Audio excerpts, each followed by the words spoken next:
Boa noite, pessoal. Sejam bem-vindos e bem-vindas a mais um Devaneios no Café. Este programa semanal que nós temos aqui no SEI Campinas, que está localizado na Rua Doutor Quirino 1856.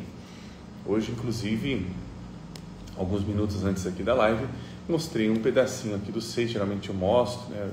A mostra que está aqui na frente aqui do Café Dialógico, eu já havia mostrado ele na semana passada, que foi a semana que nós tivemos, inclusive, a nossa live feita junto com a Sabina, uma das autoras deste livro que eu tenho em mãos aqui. Esse aqui, uma parceria, inclusive, que nós temos aqui com a editora Voz, né? Esse aqui é um livro que estreou este mês, no início do mês de agosto, que foi no 1º de agosto, que deste mês que estreia este livro aqui, Os Livros Negros de C.G. Jung, e A Descoberta da Alma, que hoje, inclusive, eu ia começar a live passada, mas não deu tempo, mas hoje, para quem ficar no final da live aqui, assistir esta live ao vivo, vai começar a participar do sorteio deste livro aqui. Então, esse livro aqui vai ser sorteado, tá? Então, já vou fazer em alguns momentos da live. Quem quiser participar deste sorteio aqui, eu vou selecionar 2 nomes, né? Para quem não tiver o livro, né? Deve ter alguma pessoa aqui dentro da live que já deve ter o livro, inclusive, porque eu já divulguei ele bastante aqui no canal. Mas, para quem não tem o livro, ou quiser presentear alguém também, então nós vamos estar sorteando este exemplar aqui. Então, quem quiser participar, fala assim, é só mandar um recado aqui no comentários, e aí eu vou ver aqui dentro dos comentários, inclusive quem participa ativamente das nossas lives ao vivo.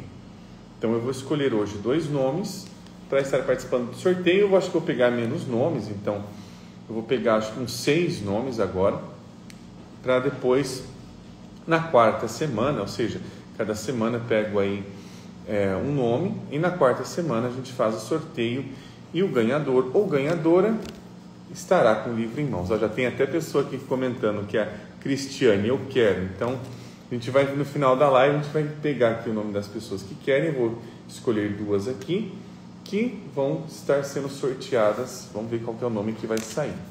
Então, a Cristiane já colocou. Então, vamos colocando aí no meio da live um eu quero, que aí eu já vou entendendo que é sobre o livro. E aqui feitas as propagandas que eu faço já no início das lives. Hoje, aqui boa noite, pessoal. Aqui Karen Monteiro, eu quero. A Karen também está querendo participar do sorteio. Aqui o André. Não é, na verdade, não é um jogo, André, é um sorteio. Este livro aqui, que é o novo livro da Vozes, né, que é os livros de C.G. Jung, os livros negros de C.G. Jung e A Descoberta da Alma, ele vai ser sorteado. Então, as pessoas que estiverem participando da live quiserem aqui o livro, tiverem interesse, é colocar um eu quero aqui, que eu vou selecionar 2 nomes hoje, 2 nomes na semana que vem, 2 nomes na outra semana. Esses nomes vão estar participando de um sorteio, onde um desses nomes vai ganhar o livro. Então, quem digitar eu quero vai estar ali possibilitado de eu escolher. Carl Jung. Não, na verdade não é o Jung que escreveu esse livro, na verdade é sobre os livros negros do Jung, este livro aqui. Inclusive nós fizemos uma live na semana passada com uma das autoras, né? Eu sou um autor, também esse livro são 20 autores que tem ao todo neste livro, e aí que são alguns capítulos com diversos vieses, né, com diversas lentes, para se enxergar ali as obras dos livros negros de Jung, né, que é uma obra que, digamos assim, é como se a gente, usando os termos ali que o Hillman traz no Lamento dos Mortos, é como se a gente estivesse vendo as costuras da obra de Jung. Então, ali a gente entra no imaginal dele, e aqui este livro é uma maneira interessante de entrar nas obras dos livros negros de Jung, é uma maneira de se ler Jung, né? Então é basicamente isso. Que a Karen, estupefata, todos nós estamos aqui no canal, de alguma forma ou de outra. O André, estudar quem estudava a vida. Sim, eu acho que é interessante de se estudar, né, Freud, Jung, né, esses pensadores, é de que eles encontraram alguma psicologia. Então nós nos inspiramos neles para sermos psicólogos. O que eles encontraram de psicológico é o que nós vamos ali nos encaminhando. Então é aqui que começa, né? Então quem quiser participar do sorteio do livro já está em aberto aí, já vi alguns nomes que depois no final da live eu vou selecioná-los. Então não basta só dizer eu quero, é importante ficar até o fim da live, lembrando que a nossa live tem uma média de duração de 1 hora, tá? Só para lembrar. Então, se a pessoa não tiver, na hora que eu falar, fulana, você está participando do sorteio, dá o ok? Se não der o ok, não vai participar do sorteio. Então, tem esse detalhezinho. Ah, Paula, que eu quero, a Paula também. Olá, Paula, seja muito bem-vinda. Então, tem que ficar até o final da live, viu, Paula? Que se eu falar seu nome, se você não estiver aqui, não vai participar do sorteio. Então, só tem que dar ok no final da live. Então, hoje, para quem já acompanha aí os nossos devaneios, na semana passada tivemos um encontro especial. Aqui o Enaldo também falando eu quero. Então, beleza, pessoal. Só lembre dessa regra aí também, né? Para participar do sorteio. Tem que ficar até o final da live, que aí eu vou depois falar o nome. Porque isso é o que acontece. Como tem muita gente falando eu quero agora, eu vou passar 2 nomes. Se esses nomes não tiverem, eu passo para um outro nome que tiver, e aí esse nome já participa do final da live. Ok? Então, para quem participou aqui da live passada, nós tivemos um encontro especial com a Sabina, que inclusive ela se encontra aqui como uma das organizadoras do livro. Aqui, ó. A Sabina está aqui, ó, Sabina Vanderlei. Então, foi uma live bastante especial, uma live bastante rica. Eu fiquei muito agradecido a Sabina por ela ter aceito a proposta. E também, vou passar aqui a informação para vocês, o intuito é de que pelo menos uma vez por mês eu traga um autor deste livro aqui para nós conversarmos. Então aqui a Paula, hoje não tenho atendimento esse horário, conseguiria ficar até o final, bora aproveitar as reflexões. Que bom, Paulo. Então vamos até o final juntos aqui. Vamos conversar, né? Vamos dialogar hoje.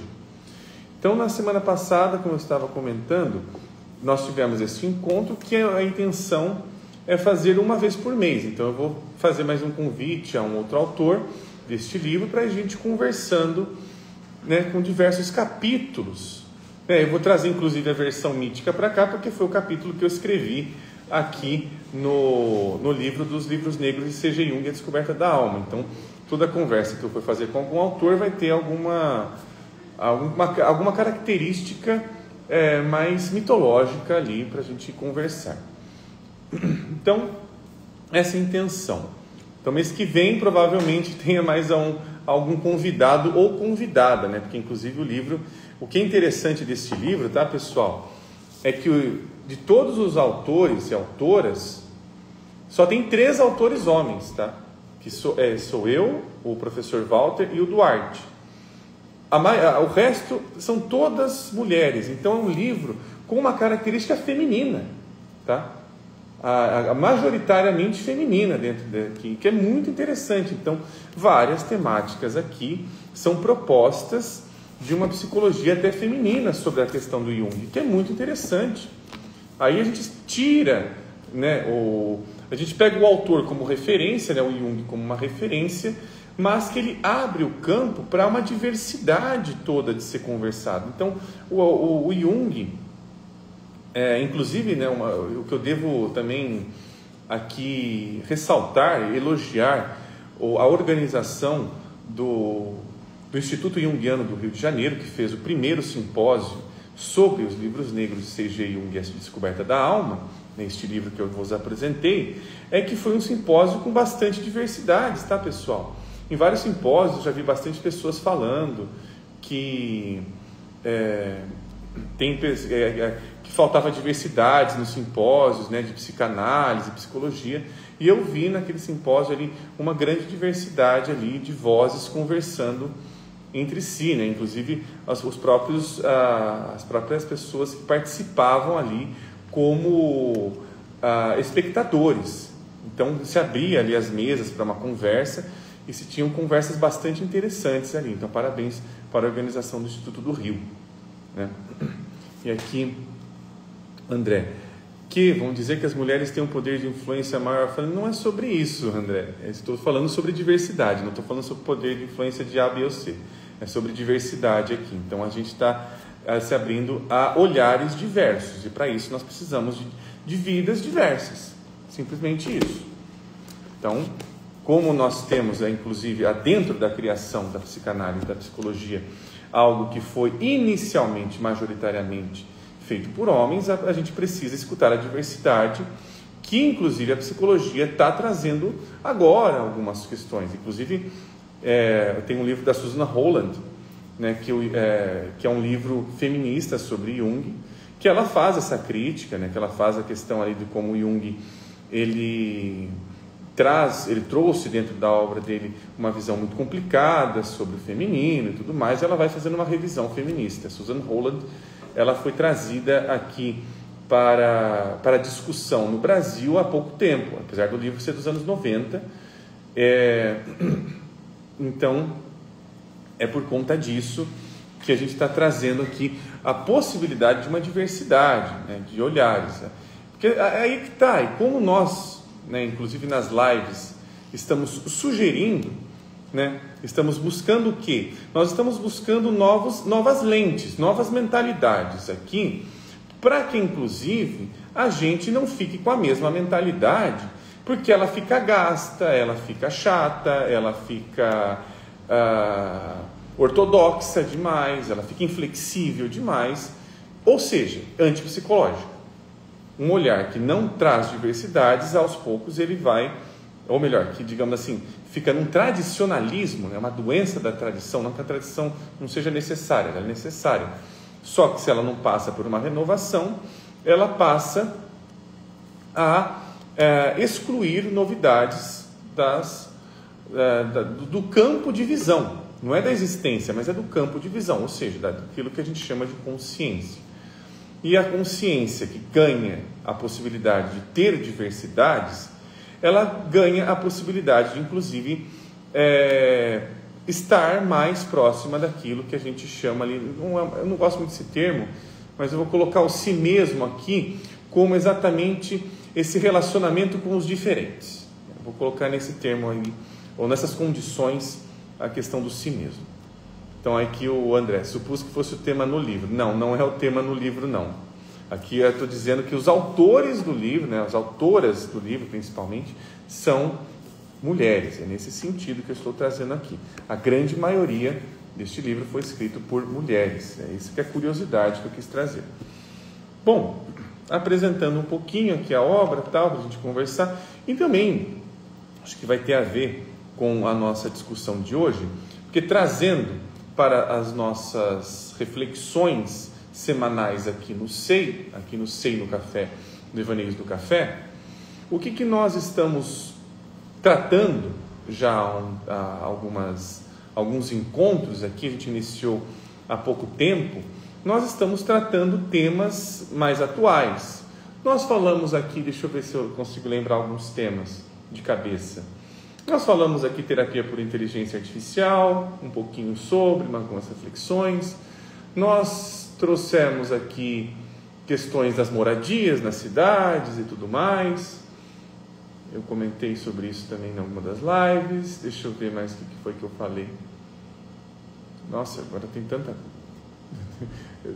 tanta coisa e tanta lacuna nas coisas também. Deixa eu ver se eu lembro.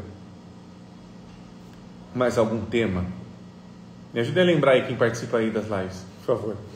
Se vocês tiverem lembrança aí de qual foram dos nossos temas recentes. Eu não vou lembrar. Teve alguma coisa, o que eu falei esses tempos? Eu não vou lembrar exatamente qual foi o tema que a gente foi falar. Mas só sei que o tema teve a ver, que a gente conversou inclusive com aquele momento, aquele boom que deu aqueles bebês reborn e tudo mais e tal, que a gente foi falando sobre as novidades, lembrei, foi falando sobre como a gente trata as novidades, aí eu utilizei esse exemplo ali, porque sim, eu acho que a gente tem trazido ali, né, a gente está tendo uma dificuldade muito grande de lidar com novidades, até porque as novidades trazem consigo olhares diversos e diferentes. Mas, aqui a página Morfeu Dormir com Alma, teve aquela sobre os grupos. Nossa, não vou lembrar exatamente que grupos que eram esses. Os grupos... eu acho que eu estou lembrando agora. Sim, acho que estava comentando sobre... Acho que até estava falando sobre a questão de ser grupos abertos e fechados. Eu lembro alguma coisa sobre isso, sim, Morfeu Dormir com Alma. Mas temos um tema recente hoje. Eu não vou entrar exatamente neste tema. Deixa eu ver. Aqui o André Rato. Perspectiva é igual à interpretação ou não? É e não é. Perspectiva é um lado que se está vendo de um determinado fenômeno, que, claro, este lado vai dar uma interpretação, sim, mas perspectiva, se a gente for pensar no que ela traz, a partir do momento que nós estamos conscientes de que é uma perspectiva, nós estamos conscientes de que é um lado e não o lado. Muitas vezes a interpretação em si mesma pode estar trazendo a coisa como o lado.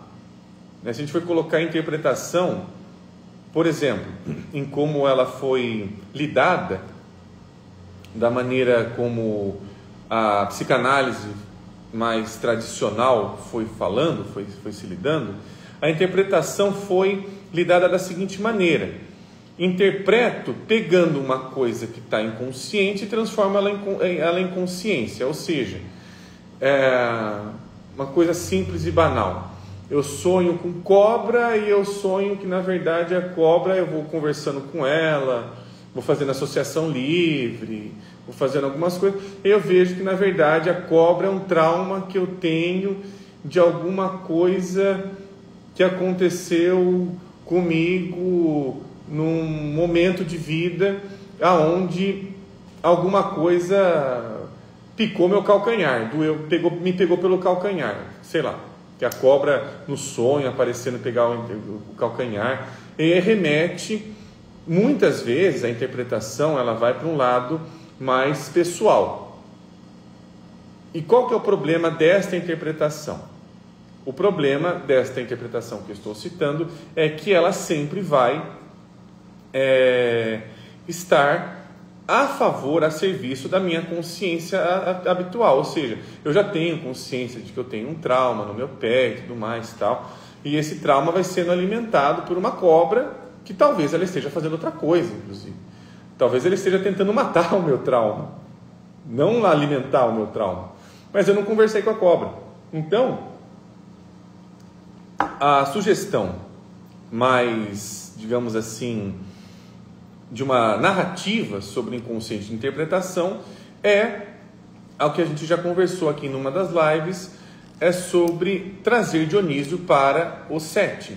Por quê? Porque a interpretação vira, na verdade, colocar as coisas em cena, encená-las. E aí, quando elas são encenadas, eu posso ter essa capacidade de ver o que é observado e o que é observador. O que está acontecendo? Ou seja, estou sendo afetado pela cobra. A cobra não é exatamente eu, mas ela está afetando alguma coisa em mim que eu não sei, porque ela é cobra e alguma coisa ela está fazendo ali. Então eu presto mais atenção na cobra.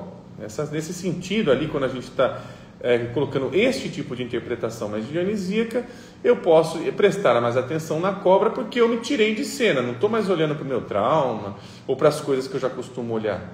Eu estou olhando para uma coisa mais nova, mas não eu, mais interessante, inclusive. Estou só fazendo um resuminho aqui, só para a gente aquecer um pouco a nossa live aqui. Mas o tema que eu pensei de nós estarmos trazendo hoje aqui para uma conversa, para nós estamos aqui dialogando, é o seguinte, tem muitas páginas que estão já falando sobre isso, isso se tornou um assunto cada vez mais recente, que é da adultização, trazido ali pelo youtuber Felca, que trouxe inclusive dentro do vídeo dele uma psicóloga falando sobre isso e tudo mais.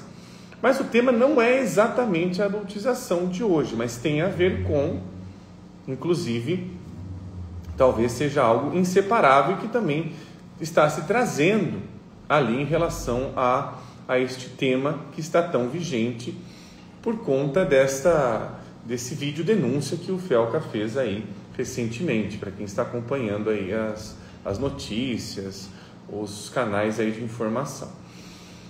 Bom, o que nós podemos também olhar sobre esse tema, que é um olhar importante. Eu não vou querer entrar tanto na adultização por diversos fatores, mas eu vou entrar num tema que tem a ver com isso e que é um tema recente, não recente, mas é algo que está em constante contato conosco ultimamente, que é o quê? Isso não é novidade para ninguém, nós vivemos dentro de uma sociedade aonde o valor das pessoas e dos grupos são diretamente relacionados em relação a quanto as pessoas têm de poder financeiro também. Isso não é nenhuma novidade. Então, nesse sentido, eu vou trazer hoje o tema da objetificação para nós conversarmos aqui. Porque isso também tem a ver com este tema aí, né, que foi recentemente eclodido dentro das redes sociais, dentro da nossa atualidade aí, e está sendo discutido em diversos meios de comunicação e tudo mais. Como nós estamos trazendo esses temas para nos conversar, então não estamos negando que há ali uma necessidade de se falar sobre isso hoje. Mas eu trago também este tema para conversar da objetificação. E o que é a objetificação? Uma das coisas, né? Não só a coisa em si, mas eu vejo assim, de uma perspectiva, que a objetificação é transformar qualidades não mensuráveis financeiramente, principalmente, em qualidades que elas podem virar um produto de consumo e troca, né? Nesse sentido de troca de mercadorias. Então, a objetificação, ela passa a entregar os valores, tanto valores morais, éticos, sociais, humanos, valores de pensamento, de desejos, a partir de uma perspectiva de se aquilo é rentável ou não. Se aquilo é, inclusive, dentro de uma palavrinha que eu não gosto muito, mas ela é vigente, se ela é funcional ou não, se ela é eficaz ou não. Então, nós temos dentro também de um pensamento, de uma lógica que está preocupada com eficácia, com rentabilidade e tudo mais, temos uma perspectiva de que se alguma coisa está dando certo, está saudável, então não importa muito os seus pormenores, o importante é ela estar funcionando bem. Não importa muito a profundidade do negócio e tudo mais, o importante é ela estar funcionando bem. Inclusive, existem diversas pesquisas que corroboram com isso que eu estou falando, da questão da eficácia.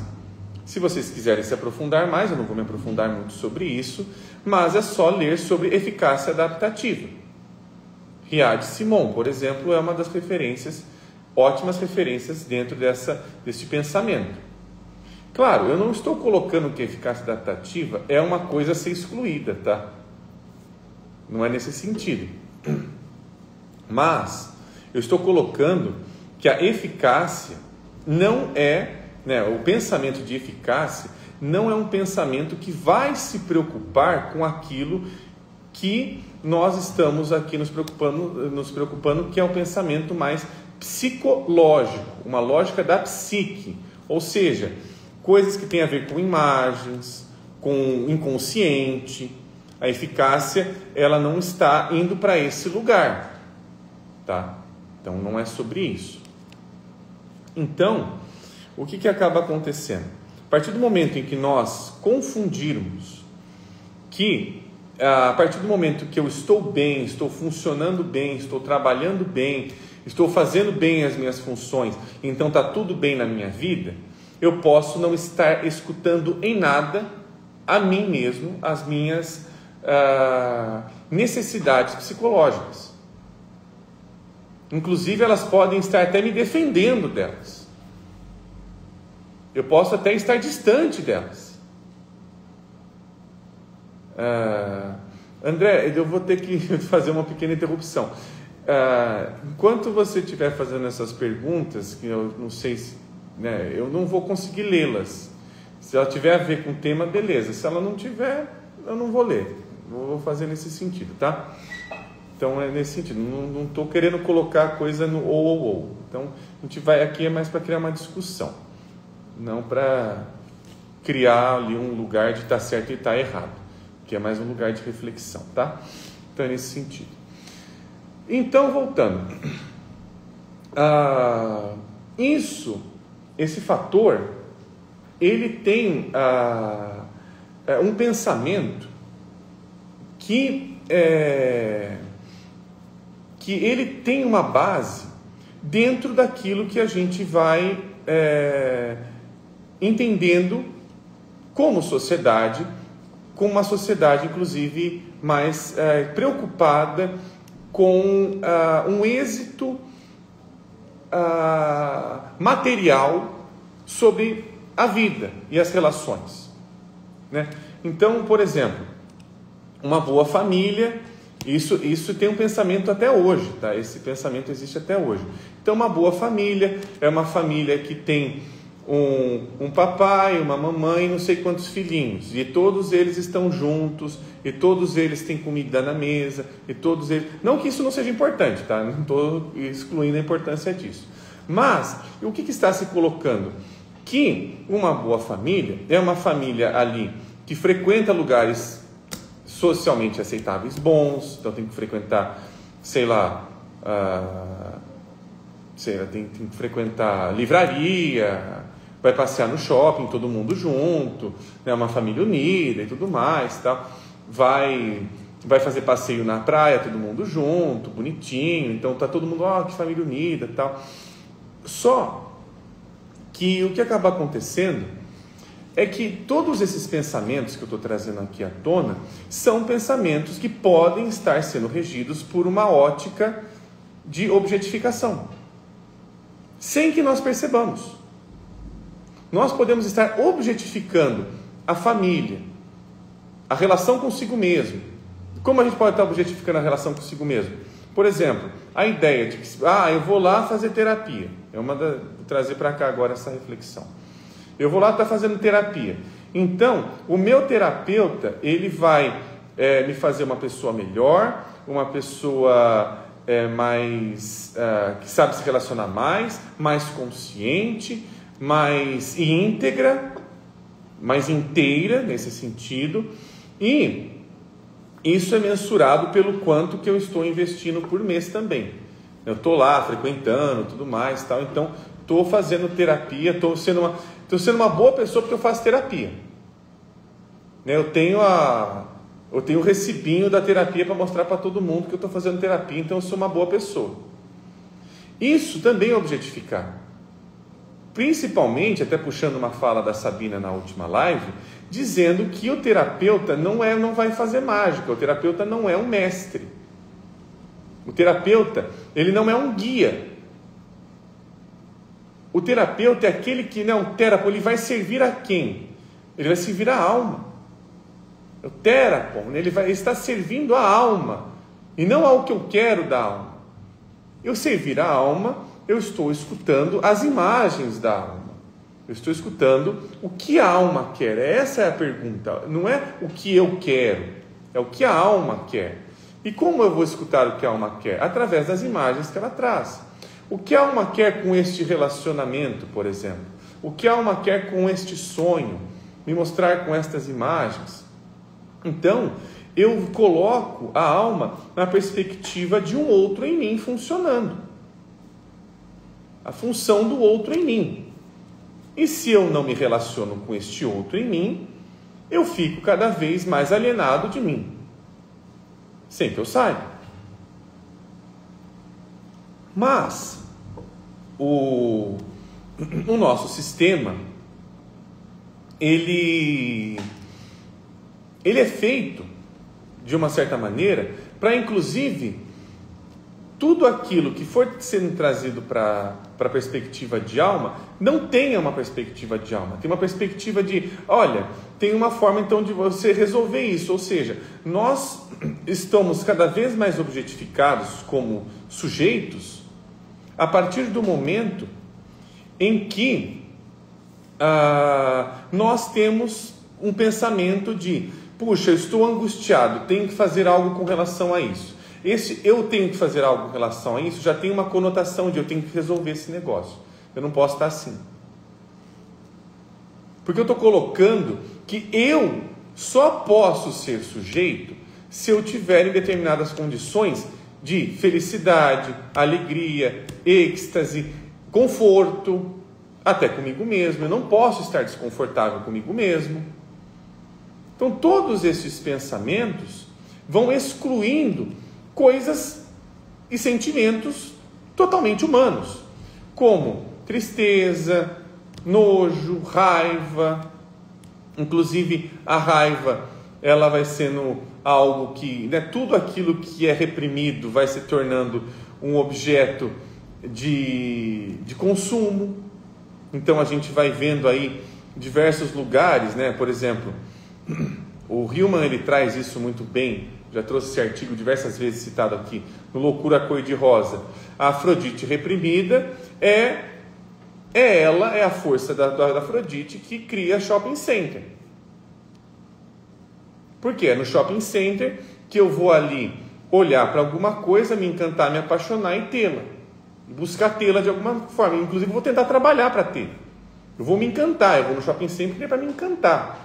Olha que coisa linda, uma bolsa linda, uma roupa linda, não sei o que tal. Então, ainda o shopping center é um templo de Afrodite, sem que a gente saiba. O Hillman, ele pegou isso muito bem. O que acaba acontecendo?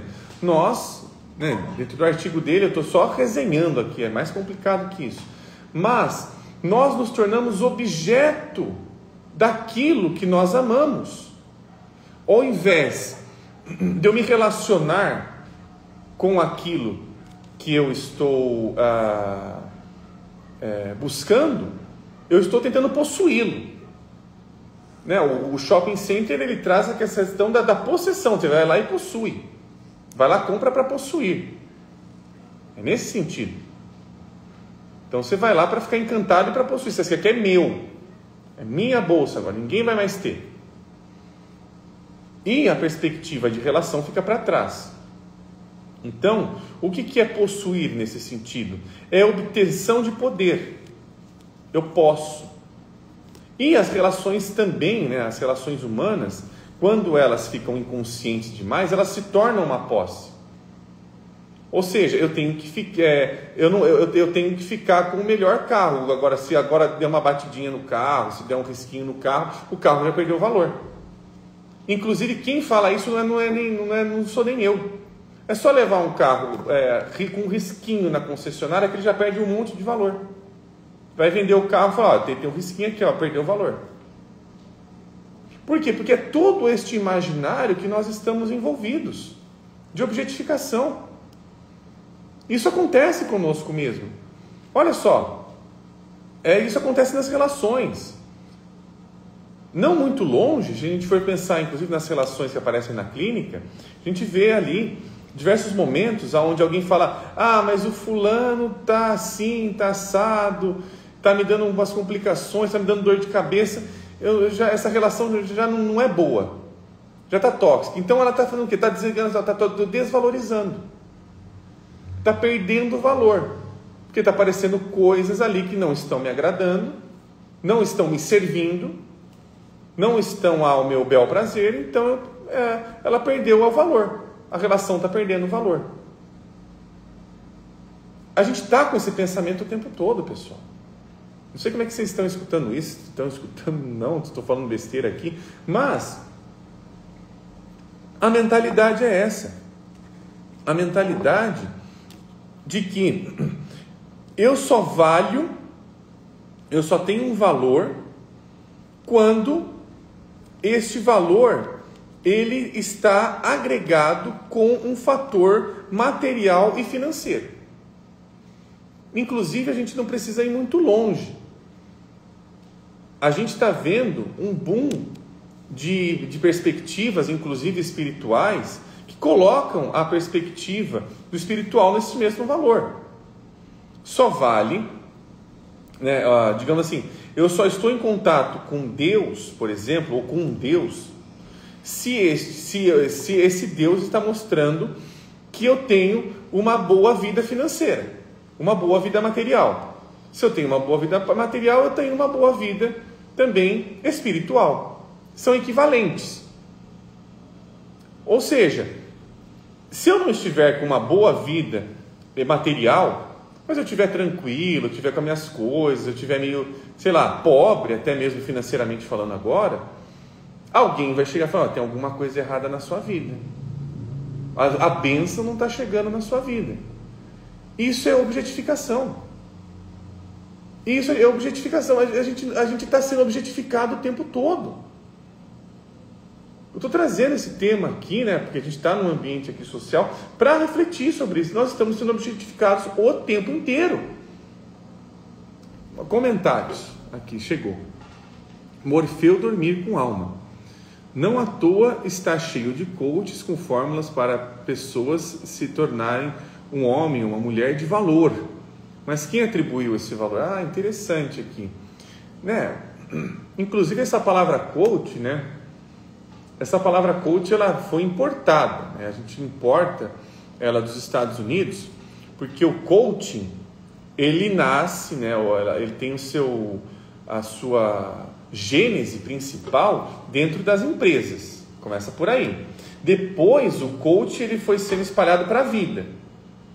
Inclusive, né, quando eu estava na faculdade, o coaching ele estava já numa questão de ele nasce, inclusive o coaching ele nasce na psicologia, tá? Eu tenho um monte de psicólogo criticando o coach e tudo mais e tal, mas a psicologia tem que olhar para o próprio umbigo também, tá? O coach nasce com uma perspectiva psicológica, ele nasce na psicologia. Não sei se o pessoal está lembrado disso, não. Então, vou enfiar o dedo na ferida. Ele nasce, inclusive, ele se torna ali, inclusive, um objeto de estudo da psicologia. E depois de um tempo ele vai sendo passado, o coach deu certo na empresa tal. Eu posso fazer coaching com a vida da pessoa também. Então eu vou ali ser o treinador da pessoa. Estou treinando ela, estou educando ela, seja lá o termo que for, para que essa pessoa ali, ela tenha uma vida mais próspera. Na família, consigo mesmo, sei lá, na aposentadoria que ela tiver, né? Tem os programas de coaching, que dentro dessa psicologia organizacional, né? O termo coaching, ele já era, antes de ter um boom de coach, de gente que era coach disso, que coach daquilo, é um termo que nasceu na psicologia, como um meio de estudo, tá? Como um meio de estudo. E tudo bem, aí a questão é, no meio empresarial, isso faz sentido. Isso tem um sentido. Não vamos jogar água com o bebê fora. Tem um sentido, tudo mais, tal. Mas isso foi sendo também exportado para a vida das pessoas. Então as pessoas viraram uma empresa. As pessoas se tornaram uma empresa. Né? Seja um homem de sucesso, seja uma mulher de sucesso. Se para você ter uma mulher e um homem de sucesso, tem que ter dinheiro na conta, tem que ter carro do ano, tem que ter uma família com X número de crianças, X número de, não só crianças, né, mas de filhos e filhas, de ter uma casa bem localizada, num bairro bonzinho lá. Eu tenho que tomar cuidado com o endereço que eu passo para o pessoal, vai que eu passo o endereço de um bairro ali que o pessoal fala, esse bairro aqui não é um bairro de periferia, né? Esse bairro é esse. Então tem toda uma vergonha. Então o termo coach ele foi sendo passado para a vida dizendo assim, olha, você, sujeito, pessoinha, você é uma empresa agora, tá? E você tem que ser uma empresa boa. Você tem que ser uma empresa que está localizada na Avenida Paulista, no centro da Paulista. E aí, quando você está no centro da Paulista, você é uma empresa foda. Você é uma empresa de sucesso. Então, você tem que morar num lugar de sucesso. Você tem que ter um homem, uma mulher de sucesso. Isso é objetificação, tá? Porque eu estou excluindo um monte de complexidade humana dentro desse fator. Isso entra dentro da adultização que eu estava comentando já no início da live, no seguinte fator: a partir do momento em que a criança, ela não é, inclusive isso aparece dentro do vídeo do Felca, isso não é novidade para ninguém. A partir do momento que há uma criança que brincar é uma coisa que não é rentável, então a pessoa está perdendo tempo. Então o ideal é a criança já ser educada para ela ser um puta do empresário, de um chefe, de um bom... Isso está no vídeo do Felca, isso não estou inventando, está lá, ele gravou essa porra aí. Então isso tudo está dentro da nossa concepção. Quer um exemplo? Eu vou colocar um exemplo aqui. No meu bairro, onde eu moro, na época de férias, daqui a pouco eu vou ler os comentários aqui, pessoal. Na época de férias tinha pipa, um monte de pipa no céu. Tinha pipa, tinha criança jogando bola, tinha na rua, né? Tinha criança jogando bola na rua, tinha barulho, tinha um monte de barulho. Eu moro do lado de um bosque. Era barulho todo dia, era de domingo a domingo, tinha barulho de criança brincando, correndo com cachorro, brincando de bambolê. Todas as férias tinha. De 3 anos para cá, eu não vou colocar a época da pandemia, tá? Eu vou descontar. De 3 anos para cá, eu não vi mais nada disso. Dentro do meu bairro. E eu faço essa provocação. Vejam isso no bairro de vocês. Quem mora aí perto. Eu moro numa chácara, né? Eu moro num sítio. Mas tem ali contato com um bairro ali. Tem rua, tem tudo. Vê isso no bairro de vocês. A frequência que as crianças estão brincando.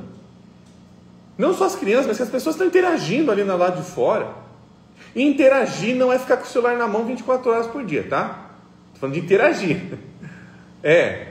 Interagir não é ficar ali clicando no botãozinho, não. Estou falando de interação humana, de tete a tete. Agora, me preocupa essa questão das crianças. Não está brincando, gente. No meu bairro tinha pipa todo dia caia pipa. Como eu moro em chácara, caia pipa. Tinha pipa. A pipa é um exemplo. Não tem. Você vai perguntar uma criança de hoje, já vi isso acontecer também. O que é um peão? Ele não sabe o que é peão. Aquele negócio que jogava, né? Um brinquedinho lá que jogava, ficava rodando. Não sabe o que é peão. Qualquer criança, sei lá, que nasceu na década de 20 até a década de 90, sabia o que era um peão. Olha a ruptura, olha o trauma que está dentro da nossa sociedade agora. Nós estamos extremamente objetificados. Agora eu vou ler os comentários. Deixa eu ver aqui. Aqui, Morfeu dormir com alma, psicologia que o pariu. O coaching, né? O coach, né? O que eu estava falando. O coach, ele saiu da empresa e foi para a vida pessoal. Isso que eu acho mais complicado, porque aí, e eu já escutei, tá? Eu já escutei de profissionais psicólogos falando isso. O que me preocupou muito já na época. E quando eu falo época, eu estou falando aí há 15 anos atrás, 15, 14 anos atrás. O profissional dizia o seguinte: eu não preciso de terapia, eu não preciso de análise, porque eu já sou um coach, eu sei o que eu preciso para mim. Eu já sei, tudo que eu preciso para mim eu já sei, eu não preciso de um psicólogo falando para mim. Eu estou falando de um psicólogo falando que estudou. Não estou falando de gente que não viu, porque aí desculpa, mas a pessoa não viu, falta informação. Gente, tem coisa que não é falta de informação, não. Não é sobre isso. Eu estou falando de um profissional que tem contato, inclusive, com profissionais de psicologia clínica. que teve esse comentário: eu não preciso, nunca precisei, isso é bobagem para mim, porque eu sei muito bem o que eu tenho que fazer na minha vida. A partir do momento que a gente tem esse tipo de consciência, é onde a gente vai passar uma rasteira bonita. Inclusive, né, se a gente for pegar um psicólogo, isso já havia acontecer também, que é especialista em falar sobre relacionamentos abusivos. Vê o relacionamento dele. Vai lá, deixa ele conversar o relacionamento dele. Ah, mas ele vai lá e vai contar. Não é sobre, de novo, não é sobre fatores que são mensuráveis. Não é sobre isso. Estou falando, conta sobre você o que realmente está sentindo em relação a isso. Aí a coisa vai para o outro lado. Ah, tá tudo perfeito, mas né, você vai ver que o negócio não é tão assim. Então, a gente é sempre, quando a gente achar que está consciente demais sobre alguma coisa, é exatamente a rasteira que a gente vai tomar. Porque a consciência, em muitos casos, ela serve para se defender daquilo que eu não sei. Quando eu estou dizendo que eu estou consciente de algo, eu estou me defendendo de alguma coisa que eu não sei e talvez eu nem queira saber. Eu estou tentando deixar de lado porque isso daqui é uma coisa que me pega pelo calcanhar. Enfim.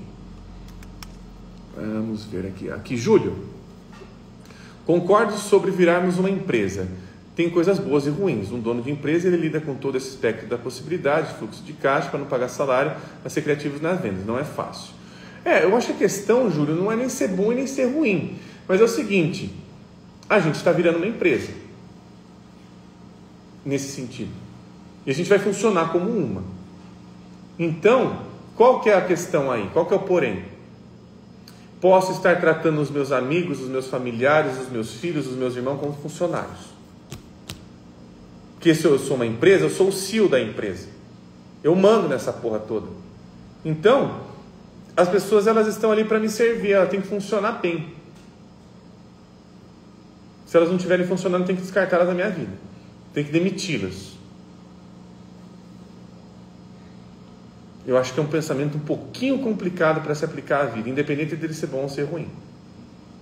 Acho que tem uma complicação muito grande de que, de novo, uma empresa é bom que ela seja uma empresa, mas quando ela está dentro de um ambiente que não é empresarial, eu não sei o que ela pode fazer, no que ela transforma as coisas.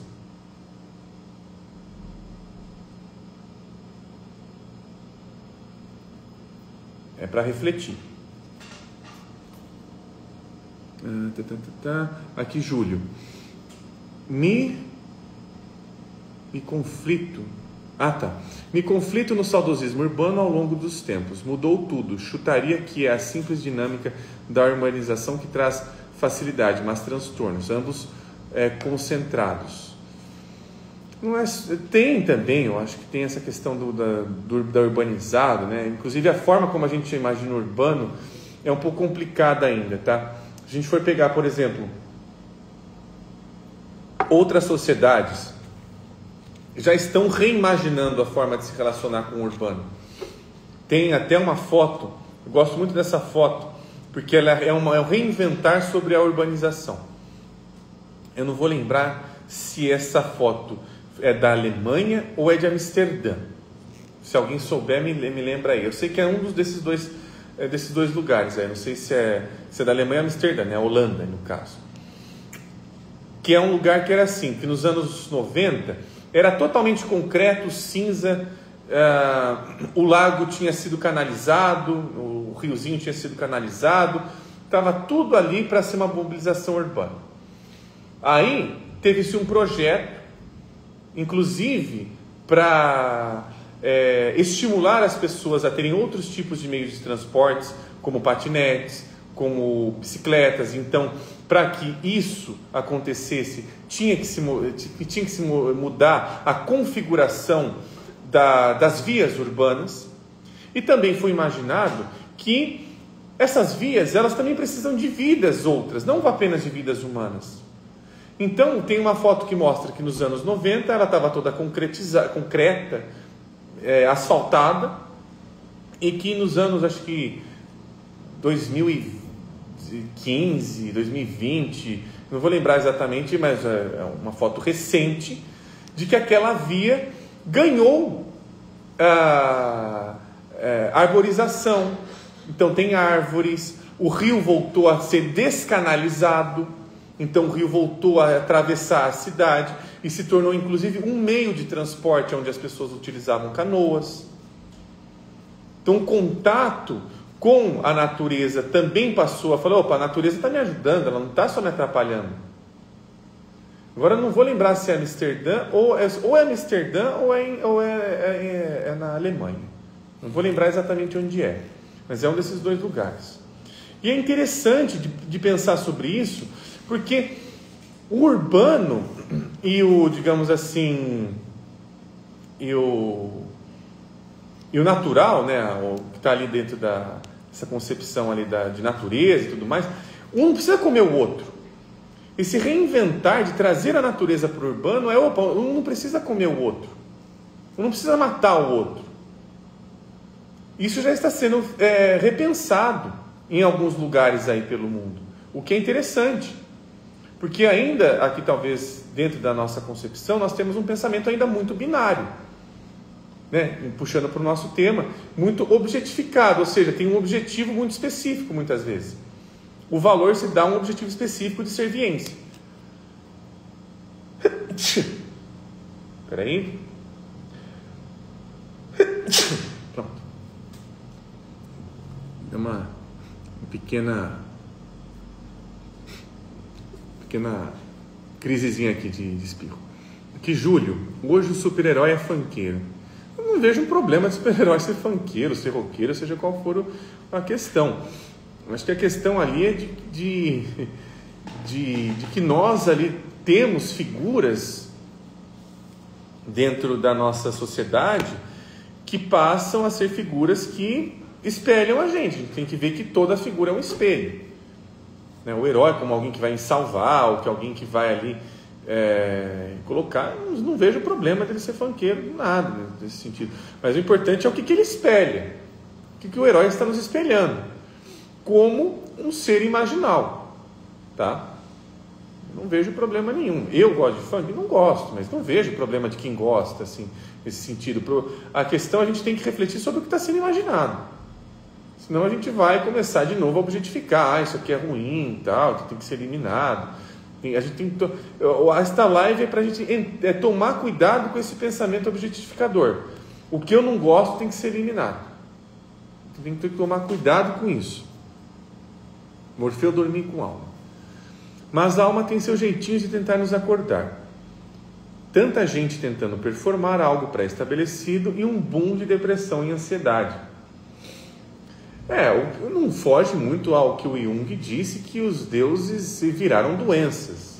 Inclusive essa sacada que o Jung teve é de dizer o seguinte: bom, a via régia pela qual aquilo que a alma precisa dizer, ela está acontecendo com mais frequência, é através das doenças. Ou seja, se tem um boom de depressão, olha só que interessante, eu não sei se essa é uma reflexão que eu não vi em nenhum outro lugar, mas com certeza deve ter, não é uma coisa tão novidade não.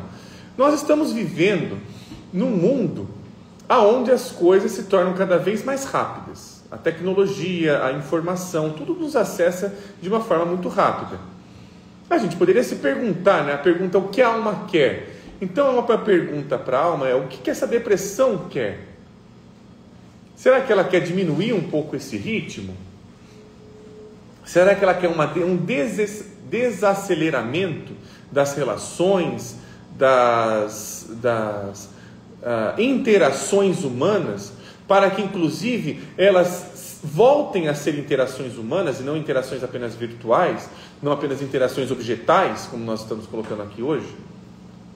Será que a depressão não nos traz essa possibilidade também de pararmos um pouco neste ritmo frenético de fazer as coisas sem pensar, para que a gente seja devolvido a ter um contato com a nossa imaginação, com os nossos sonhos, com aquilo que nos é importante, de um fator não tão valorizado assim pela sociedade, mas que talvez em mim tenha um valor enorme e eu não saiba? Não sei. Fica a reflexão. Psicóloga Paula Conte. Criança escuta dos pais e professores. Não corre. Criança não pode correr, porque não pode se machucar, não pode doer. Ninguém aguenta ver um joelho ralado. O ideal é ficar sentado e quieto. E aí o que acaba acontecendo? A gente começa a entrar ali numa perspectiva de que a criança, para ela poder existir bem dentro dessa sociedade, ela não pode me dar problema. Uma criança que me dá problema, que grita, que rala o joelho, eu vou ter que fazer o que essa criança ralar o joelho? Eu vou ter que cuidar dela. Vou ter que pegar, parar o que eu estou fazendo, fazer a comida, tal. Sei lá, estou lendo um livro para a faculdade, porque às vezes eu não estou nem lendo um livro para mim mesmo, estou lendo para o sistema, né? Voltando aqui nesse... Não estou nem lendo um livro mais para mim. Não é para mim, não estou gostando de ler livro, estou lendo só sendo obrigado. Tem que parar tudo isso para cuidar e tirar 20 minutos para cuidar lá da criança que se machucou. O sistema está pensando assim. A família, a escola, fala, então, não vai causar nenhum problema aqui, então a gente vai cortar o mal pela raiz. Olha o que o pensamento, aqui também é uma reflexão, viu, Paula? Isto também é atribuído a este pensamento causalista. A gente não veio de um pensamento totalmente causalista, positivista, de vamos achar as causas para eliminar os erros. Está aí o resultado. Não pode correr? Então não pode, porque correr vai se machucar, a gente evita correr. O que vai acontecer? A gente vai virar um bando de gente que vai ficar só sentada, que não vai saber andar, que não vai saber... Eu já vi criança, na minha época, não estou sendo saudosista não, tá? Estou falando de uma época que não tinha essa hiperinteratividade com celular e outras coisas. Na minha época, a maioria das crianças sabia dar uma cambalhota. Hoje, grande parte das crianças não sabem dar cambalhota.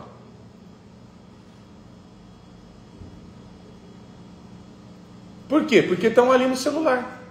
Porque não é interessante ficar ali dando cambalhota. Tem um monte de coisa, tem que ficar rolando feed. Tá com os dedos muito ágeis. Beleza, o dedo ali está uma agilidade absurda.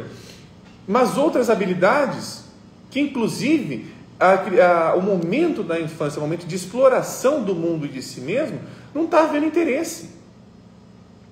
Está havendo um silenciamento. Nesse sentido, né, a criança se torna de novo um objeto que não pode me dar problema. Assim como o carro não pode ter risquinho, porque se ter risquinho me desvaloriza, eu tenho que ir lá consertar lá, vai perder tempo e tudo mais. De novo, todos esses pensamentos que estou trazendo para cá são para reflexões, né, que vocês também estão trazendo para cá para a gente discutir juntos, que a gente está sendo objetificado em diversos níveis. No nível escolar, no nível de relação, no nível familiar, no nível terapêutico. Eu estou indo para a terapia para me consertar de um problema, para falar que eu não posso ficar com fulano, ciclano, bertano, porque são pessoas que me dão problema. Todo mundo dá o mesmo problema.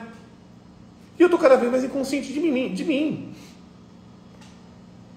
Está se tornando algo pandêmico. Isso é uma pandemia que estamos vivendo agora. Então, não sei como é que vocês estão vendo isso. Bons comentários aqui, estamos terminando a live. Aqui o Júlio, acho muito raro uma consciência não depender de um modelo a seguir. Então, Júlio, o ponto é esse. A questão é sempre a gente sempre precisa de um foco para enxergar alguma coisa. A gente sempre precisa de uma fantasia.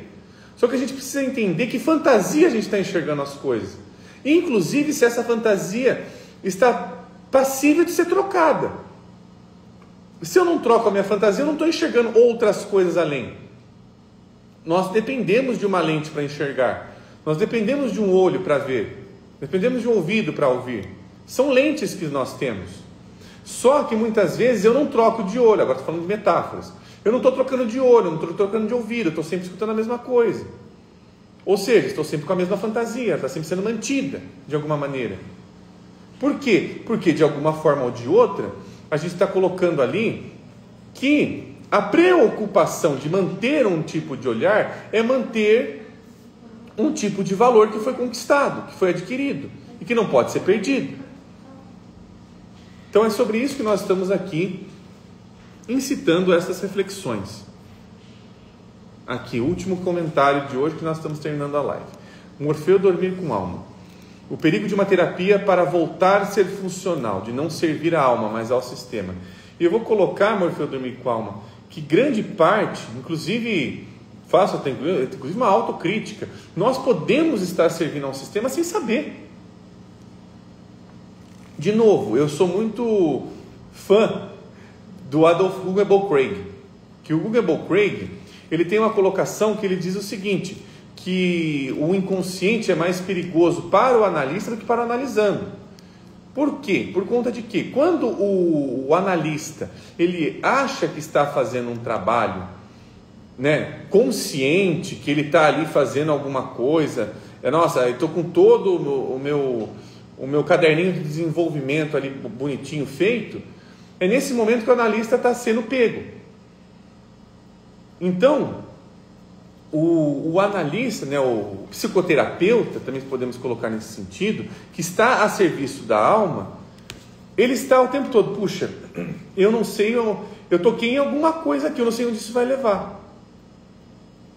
Ele está sempre ali, digamos assim, falando, puxa, o que está acontecendo aqui? Está acontecendo alguma coisa aqui que eu não captei ainda, está acontecendo alguma coisa aqui, eu tenho que escutar mais isso aqui. Então ele é sempre interessado, ele está sempre tipo, falando, eu não sei o que está acontecendo aqui. Tudo bem, ela está me repetindo isso, tudo mais e tal, mas tem alguma coisa aqui diferente que está acontecendo. Tem alguma coisa que ela está comentando que, se é sobre a mesma temática, então talvez eu não esteja vendo essa temática direito. Se ela está sendo trazida da mesma forma, eu estou entendendo ela da mesma forma, então quem não entendeu direito foi o analista. Se está essa concepção. Então, a gente está tentando resgatar coisas animadas da nossa vida que constantemente vai sendo convidada a se retirar ali das relações, né? Se objetificar. A gente está comentando um pouquinho sobre objetificar. Tem muito pano para manga, foi só uma introduçãozinha até básica, mas com algumas provocações que eu vejo as necessárias aí, principalmente porque nós estamos aí no ambiente social. Bom, estamos terminando a nossa live, lembrando que é o pessoal que falou eu quero, aqui agora eu vou selecionar 2 nomes, se eles estiverem na live, eles vão participar do sorteio deste livro aqui, Os Livros Negros de C.G. Jung e a Descoberta da Alma, que acontecerá daqui a 4 semanas. Deixa eu ver aqui os nomezinhos. Vamos ver, vou pegar 2 nomes, né, que não, os nomes que eu não falei hoje eu posso falar na próxima live, tá, pessoal? Então, o papo rendeu, hein? Muito bom, muito obrigado, meu filho, com alma. Realmente rendeu bastante.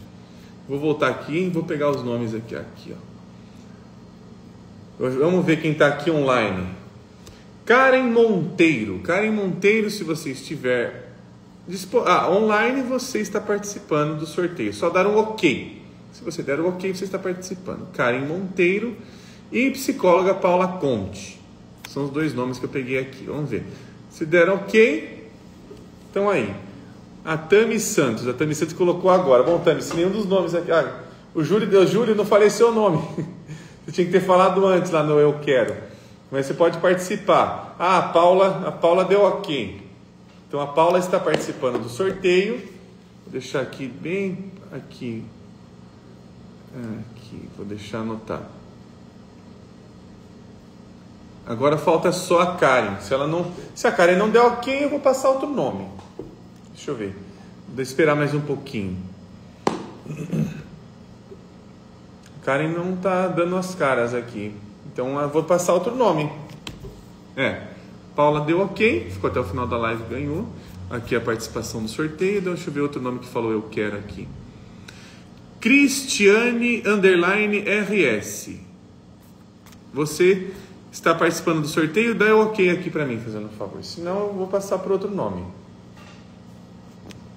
Cristiane _RS, que é o nome do perfil que eu vi, que tinha falado eu quero no início da live.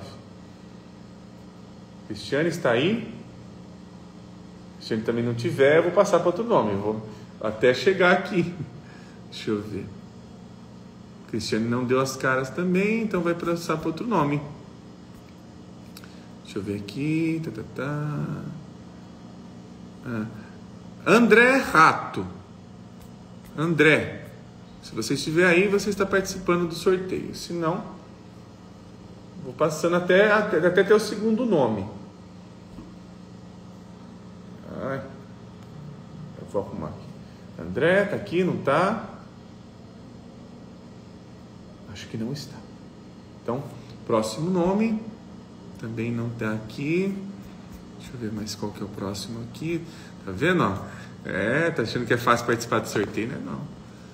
Deixa eu ver aqui. Qual que é o outro nome aqui que eu achei? Enaldo Souza. Enaldo _Souza com 2 Es. Enaldo, você está aí? Se você estiver, você está participando do sorteio do livro. Enaldo Souza. Não? Enaldo? Já falei 3 nomes e os 3 não ficaram até o final da live, então não tem problema. Vai quem vai até o fim. Não? Então eu vou para cá. Tami Santos. Pronto. Tami já está aqui. Você está aqui, Tami? Se estiver, vocês participam do sorteio. Tami Santos. Tami Santos 11. Sim, não, talvez. Também não. Ô, pessoal. Então eu vou ficar só com o nome da Paula. Então vou só deixar o nome da Paula aqui. Então vai ter menos pessoas aqui concorrendo ao livro, olha só. Olha que beleza.